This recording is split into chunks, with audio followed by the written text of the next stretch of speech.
아멘. 오늘 나누신 하나님의 말씀은 사무엘상 1장 말씀입니다. 우리 잠시 고린도전서 말씀을요 한 주 쉬고요, 사무엘상 1장 1절에서 18절 말씀까지 우리 나누도록 하겠습니다. 조금 길지만 우리 한 절씩 말씀을 천천히 묵상하면서 1절에서 18절 한 절씩 서로 교독하시겠습니다. 제가 먼저 보겠습니다. 에브라임 산지 라마다임 소빔에 에브라임 사람 엘가나라 하는 사람이 있었으니 그는 여로함의 아들이요 엘리후의 손자요 도후의 증손이요 숲의 현손이더라. 그에게 두 아내가 있었으니 한 사람의 이름은 한나요 한 사람의 이름은 브닌나라. 한나에게는 자식이 없었더라. 이 사람이 매년 자기 성읍에서 나와서 실로에 올라가서 만군의 여호와께 예배하며 제사를 드렸는데 엘리의 두 아들 홈니와 비느하스가 여호와의 제사장으로 거기에 있었더라. 엘가나가 제사를 드리는 날에는 제물의 분깃을 그의 아내 브닌나와 에게 주고 한나에게는 갑절을 주니 이는 그를 사랑함이라. 그러나 여호와께서 그에게 임신하지 못하게 하시니 여호와께서 그에게 임신하지 못하게 하심으로 그의 적수인 브닌나가 그를 심히 격분하게 하여 괴롭게 하더라. 매년 한나가 여호와의 집에 올라가 때마다 남편이 그같이 하매 브닌나가 그를 격분시키므로 그가 울고 먹지 아니하니 그의 남편 엘가나가 그에게 이르되 한나여 어찌하여 울며 어찌하여 먹지 아니하며 어찌하여 그대의 마음이 슬프냐. 내가 그대에게 낫지 아니하냐 하니라. 그들이 실로에서 먹고 마신 후에 한나가 일어나니 그때의 제사장 엘리는 여호와의 전 문설주 곁 의자에 앉아 있었더라. 한나가 마음이 괴로워서 여호와께 기도하고 통곡하며 서원하여 이르되 만군의 여호와여 만일 주의 여종의 고통을 돌보시고 나를 기억하사 주의 여종을 잊지 아니하시고 주의 여종에게 아들을 주시면 내가 그의 평생에 그를 여호와께 드리고 삭도를 그의 머리에 대지 아니하겠나이다. 그가 여호와 앞에 오래 기도하는 동안에 엘리가 그의 입을 주목한즉 한나가 속으로 말하며 입술만 움직이고 음성은 들리지 아니하므로 엘리는 그가 취한 줄로 생각한지라.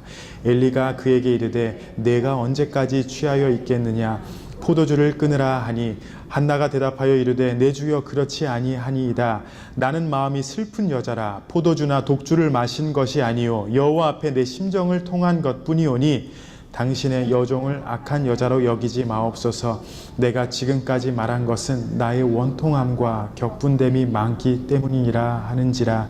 엘리가 대답하여 이르되 평안히 가라. 이스라엘의 하나님이 내가 기도하여 구한 것을 허락하시기를 원하노라 하니 이르되 당신의 여종이 당신께 은혜 입기를 원하나이다 하고 가서 먹고 얼굴에 다시는 근심빛이 없더라.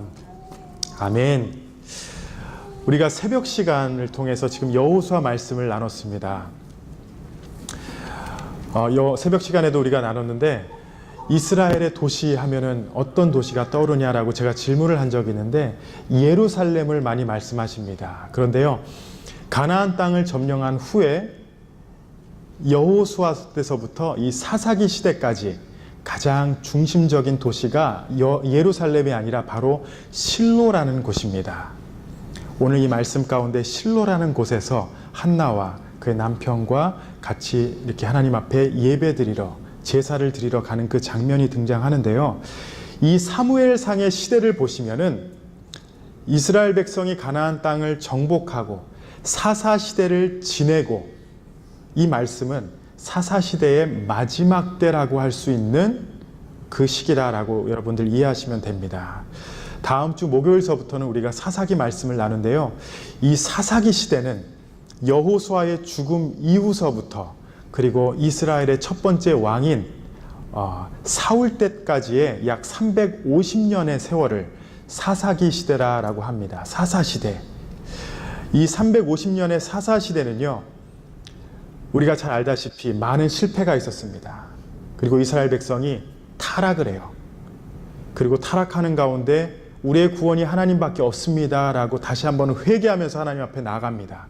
그리고서 하나님께서 사사를 통해서 그들을 다시 한번 회복시켜 주시는데 또 실패하고 또 타락하고 회개하고 하나님 앞에 울부짖고 또 다시 일어나면 또 타락하고 이것을 계속해서 반복합니다. 사사기 시대가 계속해서 그랬다라고 이해하시면 돼요. 그래서 이 사사기 시대를 한마디로 어떻게 평가하냐, 어떻게 결론을 짓느냐 하면요. 사사기 마지막 절에 이렇게 말합니다. 그때에 이스라엘의 왕이 없으므로 사람이 각기 자기의 소견에 옳은 대로 행하였더라. 이렇게 말합니다. 자기 생각에 옳은 대로 행하였다라고 이 사사기 시대를 결론 짓습니다. 그들에게는 비록 다른 나라와 같이 왕이 없었어요. 그렇지만 진정한 왕이신 하나님께서 그들을 이끌어 주셨고 때에 따라서 사사를 보내주셨는데 그들은 자기의 소견대로 죄를 짓고 타락하고 그냥 울부짖다가 조금만 뭐가 회복되면은 또 타락하는 그런 모습으로 갑니다. 사람이 각기 자기의 소견에 옳은 대로 행하였더라. 오늘 본문 말씀은요. 이 사무엘상이 바로 이 사사시대 마지막 때이다라는 생각으로 들으시면 됩니다.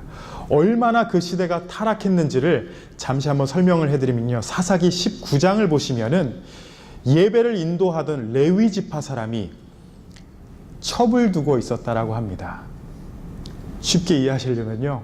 그때 영적인 지도자가 첩을 두고 살았어요. 그리고 그런 일이 놀랍지 않은 시대라라고 말합니다. 그리고 더 나아가 이 첩이 도망을 갔는데 첩을 찾으려 갔다가 잡아서 돌아오는 중에 첩이 다른 사람들에게 성폭행을 당하고 죽습니다. 근데 거기서 끝나는 것이 아니라 이 레위 사람이 자기 첩이 그렇게 죽으니까 화가 나서 첩의 사체를 12토막을 내서요. 각 지파에게 보냅니다. 이 일로 인해서 이스라엘 전체가 엄청난 내전이 일어나는 사건이 벌어져요. 여러분, 이 시대가 악하다라고 얘기하지만 죄악 가운데 있었던 그 모든 세대는 이렇게 잔인하고 악했습니다. 그리고 오늘 본문 1절 말씀을 보시면은 신앙의 가정이었던, 그래도 나름 신앙 안에서 잘 살고 있었다라고 하는 그 사람, 엘가나라는 사람도 두 아내가 있었다라고 소개를 합니다. 1절과 2절 말씀을 보십니다. 에브라임 산지 라마다임 소빔에 에브라임 사람 엘가나라 하는 사람이 있었으니 그는 여로함의 아들이요 엘리후의 손자요 도후의 증손이요 숲의 현손이더라. 그에게 두 아내가 있었으니 한 사람의 이름은 한나요 한 사람의 이름은 브닌나라. 브닌나에게는 자식이 있고 한나에게는 자식이 없었더라. 우리가 너무나도 잘 아는 한나, 사무엘의 어머니가 바로 여기서 이런 상황 속에서 등장을 합니다. 그런데 이 방금 봉독한 말씀을 자세히 보시면요. 2절 말씀에 한나라는 이름이 먼저 소개가 됩니다. 그런데 2절 후반부서부터는 뭔가가 상황이 바뀌어요. 그에게 자식이 없기 때문에 한나가 뒤로 가고요. 첩인 브닌나가 앞으로 싹 가버립니다. 잔인하게 보일 수밖에 없지만 그 시대에는요. 자식이 없다라는 것은 하나님 앞에 저주받은 사람이다 라고 사람들은 결론을 짓고 우습게 여겼어요. 비록 엘가나에게 먼저 시집을 가서 남편에게 사랑을 받는 아내였지만 첩이었던 브닌나는 엘가나의 자식을 낳았기 때문에 더 많은 관심을 가졌고 또 한나가 점점 뒤로 물러나는 그런 상황이었습니다. 2절 말씀을 다시 한번 보시면은 그냥 한나에게는 자식이 없었다 이렇게 말하면 좀 낫을 텐데 강조해서 뭐라고 하시냐면요. 브닌나에게는 자식이 있었는데 한나에는 없었다. 대조적인 설명을 하고 있습니다. 그리고 더 절망스럽게 6절에서 7절 말씀을 보시면은 이렇게 말합니다. 여호와께서 그에게 임신하지 못하게 하심으로 그의 적수인 브닌나가 그를 심히 격분하게 하여 괴롭게 하더라. 매년 한나가 여호와의 집에 올라갈 때마다 남편이 그같이 하매 브닌나가 그를 격분시키므로 그가 울고 먹지 아니하니. 하나님께서 한나를 임신시키지 못하게 하셨대요. 그리고 브닌나를 그의 적수라고 표현을 합니다. 그리고 이 적수가 한나를 괴롭게 한대요. 아마 한나에게는요, 매일의 삶이 정말 절망이었고 좌절이었고 힘든 날이었다, 이렇게 말할 수 있습니다. 요즘 사람들이 흔히 표현하는 매일이 지옥입니다. 매일의 삶이 지옥 같아요. 아마 그런 마음이 생겼을 거예요. 여러분, 오늘 이 사무엘상 1장 말씀을 통해서 이러한 지옥 같은 상황에서 한나가 하나님 앞에 어떻게 나아가는지를 한번 같이 돌아보고, 올바른 기도가 무엇이고 묵상하는 자가 어떻게 행해야 되는지를 같이 돌아보며 은혜 받는 시간 되시기 바랍니다. 첫 번째로, 이 오늘 말씀의 중심 인물인 한나에게는 하나님 앞에 간절한 마음이 있었다라는 것을 여러분 기억하시기 바랍니다. 간절함이 있었어요. 유대인들의 구약 성경을 보시면 그들에게는 구약 성경밖에 없지만 우리가 사용하는 이 성경하고요, 약간 다른 면이 있습니다. 순서가 달라요. 특별히 이 사사기와 사무엘상 중간에 우리 성경에는 룻기가 있습니다. 그런데 히브리 성경, 유대인 성경에는요, 룻기가 어디에 들어가 있냐면은 잠언과 그리고 아가서 중간에 들어갑니다. 왜냐하면은 잠언 31장에는 잠언이 어떻게 끝나냐면은 현숙한 여인이 어떠한 여인인가 라고 소개를 하면서 잠언이 끝납니다. 그리고 아가서에는 술람미 여인과 함께 지혜로운 여인의 모습이 나와요. 아름다운 모습이 나옵니다. 그러니까 이 현숙한 여인과 술람미 여인 중간에 룻기라는 지혜로운 여자의 모습을 담고 있어요. 그런데 우리 성경에는 룻기서 다음에 사무엘상이 나옵니다. 그러니까 자연스럽게 룻기 다음에 어떠한 인물이 등장해요? 한나라는 여인이 등장하는 겁니다. 그래서 한나가 얼마만큼 하나님 앞에 지혜롭게 룻기와 같은 삶을 살았는지를 성경이 우리에게 소개하고 있습니다. 이 두 여인, 룻기와 한나는요, 비슷한 뭔가 공통점이 있어요. 세 가지가 있는데 그 스토리가 가정을 배경으로 삼고 있다는 것입니다. 일반 가정에서 그들이 어떻게 성공하고 하나님을 바라보고 있었는지 그것을 보여주고 있고, 그 문제의 해결이 인간의 상식을 초월하는 그 방법으로, 하나님께서 역사하시는 그 방법으로 문제가 해결된다는 것이 바로 공통점입니다. 그리고 마지막으로는요, 이 두 여인의 삶, 사회가 물려준 그 상황에서 자신이 잘못해서 그런 어려움을 겪는 것이 아니라 사회가 그들에게 물려준 상황에 맞서서 신앙 안에서 하나님 앞에 어떻게 기도하며 나아가는지를 보여주고 있다는 것입니다. 여러분, 사실 누구에게나 문제가 있습니다. 예수를 믿건 안 믿건 어려움이 있고 좌절이 있고 힘든 가운데 살아가요. 우리의 삶에 때로는 너무나도 큰 산과 같은 문제가 있고 이해할 수 없는 그런 문제들이 매일 우리를 기다리고 있습니다. 또 이것을 해결해야 하는 것은 우리의 평생의 숙제이고 산 넘어 산 같은 피할 수 없는 우리의 삶의 숙제예요. 그런데 이 한나의 문제와 고통을 한번 보시면요, 뭔가 우리보다 한 단계 위에 있는 그런 레벨의 삶이 아닐까, 이렇게 한번 생각을 해보았습니다. 그리고 중요한 것은 한나는 그 삶 가운데 포기하지 않고 그것을 하나님 앞에서 해결하고 싶어 하는 그런 간절한 마음이 있었다라는 것입니다. 또 이 간절함에서 끝나지 않고요, 그냥 나는 바란다, 나는 이게 하나님 앞에서 해결되길 원합니다, 그런 마음에서 더 나아가 한나는요, 기도라는 도구로 하나님 앞에서 부르짖고 하나님 앞에 애통해하는 그 모습을 우리가 오늘 말씀을 통해서 발견해요. 10절과 11절 말씀입니다. 한나가 마음이 괴로워서 여호와께 기도하고 통곡하며 서원하며 이르되, 만군의 여호와여, 만일 주의 여종의 고통을 돌보시고 나를 기억하사 주의 여종을 잊지 아니하시고 주의 여종에게 아들을 주시면 내가 그의 평생에 그를 여호와께 드리고 삭도를 그의 머리에 대지 아니하겠나이다. 10절에 기도하고 통곡하고 이렇게 말하는데, 이 모습은 절망을 뜻하는 것이 아니라 지금 한나가 보여주는 기도하고 통곡하는 모습은 어떤 경우에라도 포기하지 않고 하나님 앞에 끈질기게 하나님 앞에 은혜를 구하며 하나님의 도움을 구하는, 하나님만을 의지하는 그런 모습을 보여주고 있는 것이에요. 좌절할 수 있지만 그 문제 가운데에 사람을 찾아가서 하소연하는 것이 아니라 사람을 만나서 어떻게 해야 됩니까? 그게 아니라 모든 것을 하나님 앞에만 부르짖고 있는 그런 한나의 모습을 우리가 볼 수 있습니다. 제가 지난 새벽 시간 가운데 아마 작년 말에 랜디 포스라는 분의 마지막 강의라는 그런 내용을 잠시 나눈 적이 있었어요.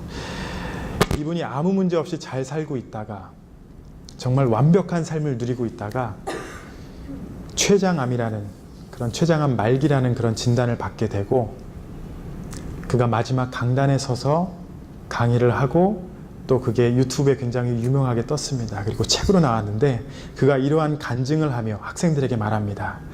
장벽에는 다 이유가 있다. 장벽은 우리가 무엇을 얼마나 절실하게 원하는지 깨달을 수 있도록 기회를 제공한다라는 그런 메시지를 남겼습니다. 장벽은 무언가를 가로막기 위함이 아니라 우리가 그것을 얼마나 간절히 원하는지를 증명할 수 있는 기회를 준다라는 것이에요. 사람들에겐 장애물이 다 있습니다. 그런데 어떤 사람들은 포기를 해요. 그렇지만 어떤 사람들은 그 장애물을 통해서 내가 무엇을 해야 하는지 다시 한번 돌아보게 되는 그런 계기가 된다고 합니다. 2년 전에 제가 우리 친척 가운데 우리 목사님을 한 분 뵙고 이러한 얘기를 들었습니다. 목회를 하면서 어려운 일이 생기면 사람을 찾아가지 말고 하나님을 바라보세요. 저는 뭔가 좀 지금 당장 막 감동을 받는 그런 이렇게 조언을 듣길 원했는데 그 목사님이 저희 작은아버지 뻘 되는 목사님이 저에게 그냥 하나님만 바라보세요. 기도하세요. 사람 앞에 하소연하지 마세요. 이런 얘기를 해주시더라고요. 그땐 몰랐지만 나중엔 이해가 가더라고요. 여러분 장애물 가운데 여러분의 리액션은 어떠십니까? 어떠한 반응을 보이고 계십니까? 좌절하십니까? 포기하십니까? 아니면 한나와 같이 하나님 앞에 나와 기도하며 통곡하십니까? 크리스찬의 삶 가운데 세상 사람들과 다른 점이 바로 이것이에요. 좌절하고 포기하고 누구를 탓하지만 우리는 바로 하나님 앞에 기도할 수 있는 기회라는 것입니다. 오늘 말씀의 한나는 아기가 생기지 않는 문제 때문에 조롱과 수모를 당하고 아마도 살고 싶지 않을 만큼 깊은 절망에 빠져 있었습니다. 하지만 그녀는 그 상황 속에서도 온 힘을 다해 하나님 안에서 그 절망을 뛰어넘고자 하는 열망이 있었어요. 그게 바로 우리가 다른 것이에요. 그 열망 때문에 그녀는 이러한 장애물 앞에서 넘어지지 않고 하나님 앞에 기도로 나아갔다는 것입니다. 시편 63편 1절 말씀을 보시면은 하나님이여 주는 나의 하나님이시라 내가 간절히 주를 찾되 물이 없어 마르고 황폐한 땅에서 내 영혼이 주를 갈망하며 내 육체가 주를 앙모하나이다. 여러분 우리가 겪는 문제들이 거의 대부분이 우리가 할 수 없는 것들이에요. 여러분의 자녀, 여러분의 힘으로 할 수 있어요? 그것도 안 되잖아요. 직장에서 일어나는 여러 가지 일들, 때로는 우리가 할 수 있는 게 아무것도 없습니다. 이러한 상황에서 하나님께서 우리에게 요구하시는 것은 바로 한나와 같이 부르짖으라 이거예요. 기도하시라는 겁니다.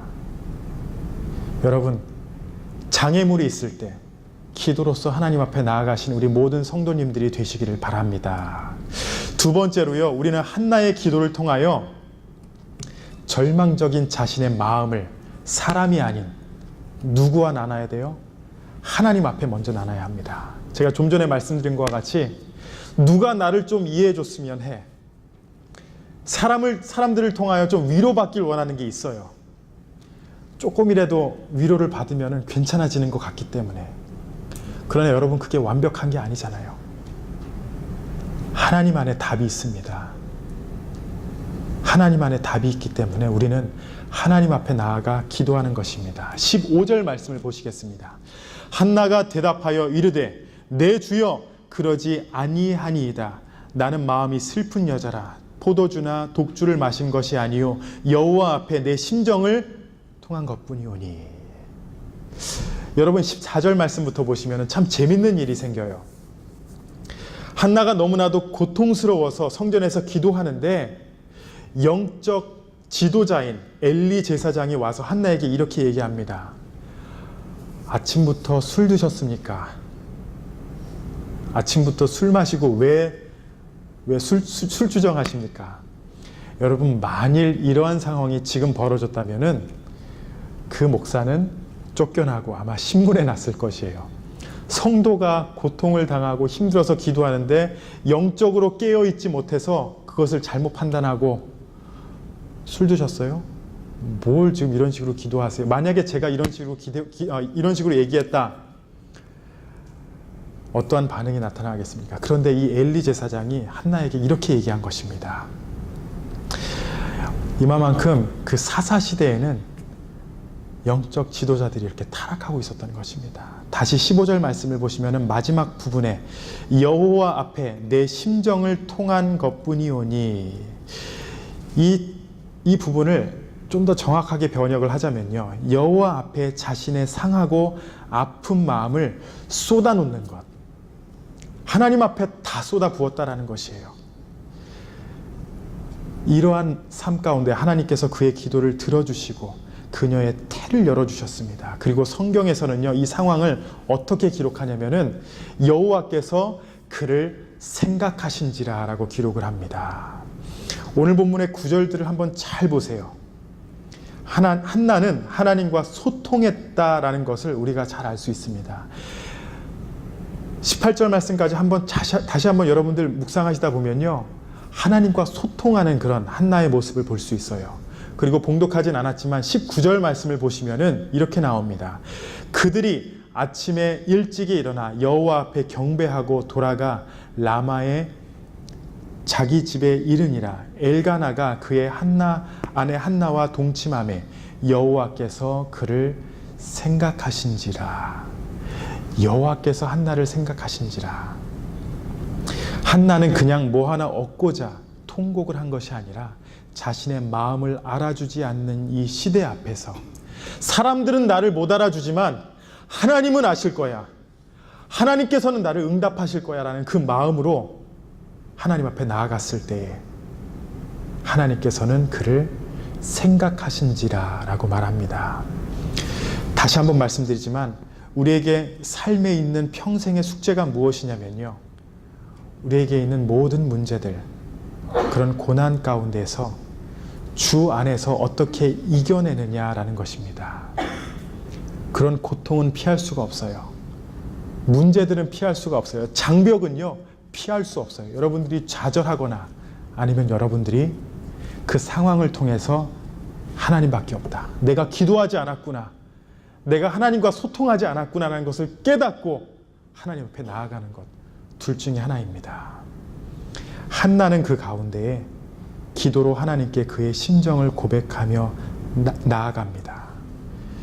이것이 바로 우리에게 원하는 기도의 삶입니다. 하나님께서는 때론 우리가 잠시 고난의 길을 걷게 하시지만